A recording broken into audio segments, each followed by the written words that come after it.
आप सभी व्यूअर्स का हमारे नए चैनल झटपट कुक में हार्दिक स्वागत है। फ्रेंड्स, कहा जाता है कि चरणामृत भगवान के चरणों का अमृत है, जिसे ग्रहण करने से दुनिया के सारे दुखों का नाश हो जाता है और ये हमारे धर्म में बेहद पवित्र माना जाता है। तो इस चरणामृत का यानी पंचामृत का कैसे बनाया जाता है, इसको हम आज देखते हैं झटपट कुक। पंचामृत, जैसा कि नाम से ही पता चल रहा है कि इसमें 5 चीजों का प्रयोग किया गया है। पंचामृत में सबसे पहले जो प्रयोग किया जाता है वो है दूध, फिर है दही, फिर शक्कर, घी, इसे घृत भी कहते हैं, मधु यानी शहद। ये 5 प्रमुख पदार्थ मिलकर के पंचामृत बनाते हैं। दूध हमारे शरीर को एक संपूर्ण आहार प्रदान करता है। इसमें सभी पोषक तत्व मौजूद होते हैं। दही अति पोषक तत्वों से भरा होता है और सुपाच्य होता है, जो जल्दी पच जाता है, डाइजेस्ट हो जाता है। शक्कर हमें ऊर्जा देता है और दिन भर हमें कार्य करने की शक्ति इससे मिलती है। घृत यानी घी, ये हमारे शरीर को ऊर्जा देता है और हमें स्वस्थ बनाए रखता है। मधु यानी शहद हमको ऊर्जा देता है, साथ में हमारे शरीर की चर्बी को काटता है और हमें चुस्त और दुरुस्त बनाए रखता है। ये 5 पदार्थ मिल करके इसीलिए पंचामृत बनाते हैं और इनको हम सबसे पहले माथे पर लगाकर तब इनका हम सेवन करते हैं, क्योंकि हम इन्हें अमृत का दर्जा देते हैं। यहीं पर एक हम सबसे महत्वपूर्ण और खास बात आपको बताना चाहेंगे कि घी और शहद की मात्रा कभी भी बराबर नहीं रखनी होती है, क्योंकि ये अगर बराबर हो गए तो ये हमें फायदे की जगह बेहद नुकसान पहुंचाते हैं, जिसे हम कह सकते हैं कि ये हमारे शरीर में जहर का काम कर सकते हैं। इसलिए इन दोनों की मात्रा को कभी भी बराबर नहीं रखना चाहिए। अब बात आती है इनकी मात्रा यानी इनके रेशियो की। तो यकीन मानिए, हम में से अधिकांश लोग ये जानते ही नहीं है कि हमें किस मात्रा में, किस रेशियो में इन सबको यूज करना है। आज हम इसके बारे में जानते हैं कि हमें किस मात्रा में कौन सी चीज लेनी है। तो हम शुरू करते हैं सबसे पहले दूध से। दूध हम जितना लेंगे ठीक उसका आधा हम दही लेंगे, और जितना हम दही लेंगे ठीक उसका आधा हम शक्कर लेंगे। हम जितना शक्कर लेंगे ठीक उसका आधा हम घी लेंगे, और हम जितना घी लेंगे उसका ठीक आधा हम शहद लेंगे। अब ऐसे भी कह सकते हैं कि शहद का 2 गुना घी, घी का 2 गुना चीनी, और चीनी का 2 गुना दही, और दही का 2 गुना दूध होता है।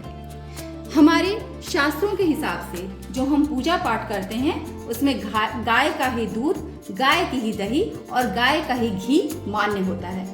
लेकिन अगर नहीं मिलता है तो हम भैंस का या जो भी हमारे पास मौजूद है उसको प्रयोग कर सकते हैं। अब पंचामृत से स्नान कराने के बाद गंगा जल और तुलसी को हम गंगा जल में डाल करके भगवान को स्नान कराते हैं, क्योंकि लास्ट में जो दूध, दही, घी ये सब भगवान के ऊपर लगा रहता है। हम गंगा जल से साफ करके उनको तब हम रखते हैं। तो ये तुलसी गंगा जल में डाल करके हम स्नान कराते हैं। तो ये गंगा जल और ये तुलसी स्वतः हमारे प्रसाद में यानी हमारे पंचामृत में समाहित हो जाता है। अब पंचामृत का स्वाद बढ़ाने के लिए हम उसमें पंचमेवा, अन्य मेवे और आधा छोटा चम्मच इलायची पाउडर डाल सकते हैं। ये सब डालने से हमारा पंचामृत बेहद स्वादिष्ट और पौष्टिक बन जाता है। इसलिए हम यहाँ पर मेवों का और इलायची पाउडर का प्रयोग कर सकते हैं। अब आप देख सकते हैं कि हमने यहाँ पर भगवान को स्नान करा के सभी चीज़ों को एक में मिला लिया है। इसमें दूध है, दही है, शक्कर है, घी है, शहद है और साथ में ये तुलसी के पत्ते भी। अब इनको हमने पंचामृत तो बना लिया, लेकिन अब इनको हम और टेस्टी, स्वादिष्ट और पौष्टिक कैसे बनाएं। अब ये जो पंचमेवा है ये सामान्यतया 5 मेवे से मिलकर बनता है। जो मेन हम 5 मेवे लेते हैं ये मार्केट में भी सर्वसुलभ है, उपलब्ध है, और घर में भी हम इसको आसानी से बना सकते हैं। इसमें मखाना होता है, नारियल होता है, इसमें छुहारे होते हैं, किशमिश होती है और चिरौंजी होता है। ये 5 मेन इसमें मेवे होते हैं। इसके अलावा हम और भी मेवे डाल सकते हैं और 5 मेवे हम अपनी इच्छानुसार भी कोई भी ले सकते हैं। इसमें कोई भी ऐसा रिस्ट्रिक्शन नहीं है कि हमें यही 5 मेवे लेने हैं। तो अब ये जो मेवे हैं, ये जो पंचमेवा है और ये जो मेवे हैं, इन्हें हम क्या करेंगे कि हम मिक्सी में कुछ सेकंड्स डाल करके क्रश कर लेंगे, ताकि ये थोड़ा सा महीन हो जाए और जो खाने में और भी ज़्यादा टेस्ट को बढ़ाएगा। हमने मिक्सी ले लिया है। अब इसमें हमने ये मेवे ट्रांसफ़र कर दिए हैं और कुछ सेकंड्स के लिए मैं अब इनको चला लूँगी। ये दोनों मैं अलग अलग ही क्रश करूँगी, क्योंकि एक साथ में कुछ ज़्यादा महीन हो जाएगा, कुछ खड़ा रह जाएगा, तो इसको मैं अलग अलग क्रश करूँगी। अब ये जो पंचामृत है ये अब आप देख सकते हैं इसमें दही, दूध सब कुछ अलग अलग है। अब इनको एक सार करने के लिए हम क्या करेंगे कि इनको जो हमारा मिक्सी का सबसे बड़ा वाला जार होता है जिसमें शेक बनाया जाता है, हम उसमें ट्रांसफ़र करके कुछ सेकंड्स के लिए चलाकर इनको एक सार कर लेंगे। इसमें जो तुलसी के पत्ते पड़े हैं इनको हम किनारे निकाल लेंगे।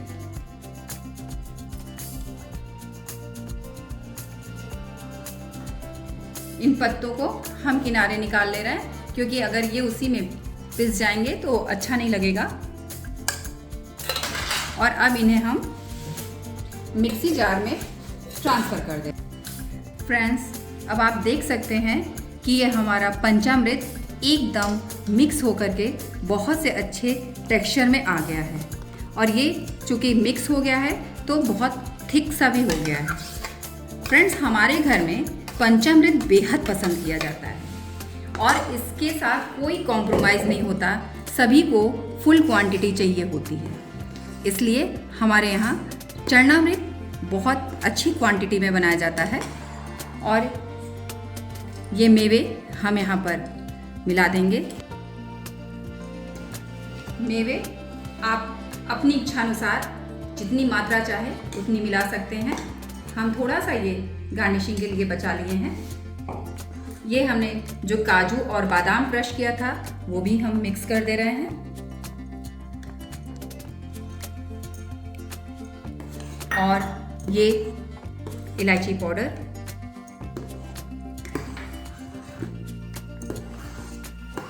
ये जो हमने तुलसी निकाली थी वो भी हम इसमें डाल देंगे। अब आप देख सकते हैं कि एक बहुत ही टेस्टी और गाढ़ा, बहुत ही थिक है, ये अच्छा खासा थिक है। अभी कुछ देर रख दिया जाए तो ये और थिक हो जाएगा। ये चरणामृत हमारा तैयार हो चुका है।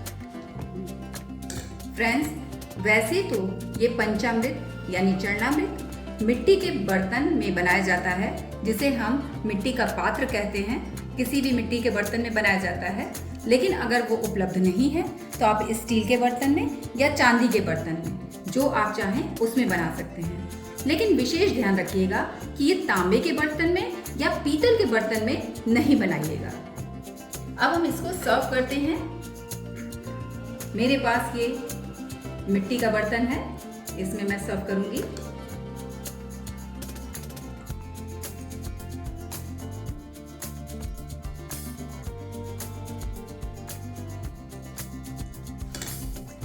कुछ मेवे ये ऊपर से डाल देंगे और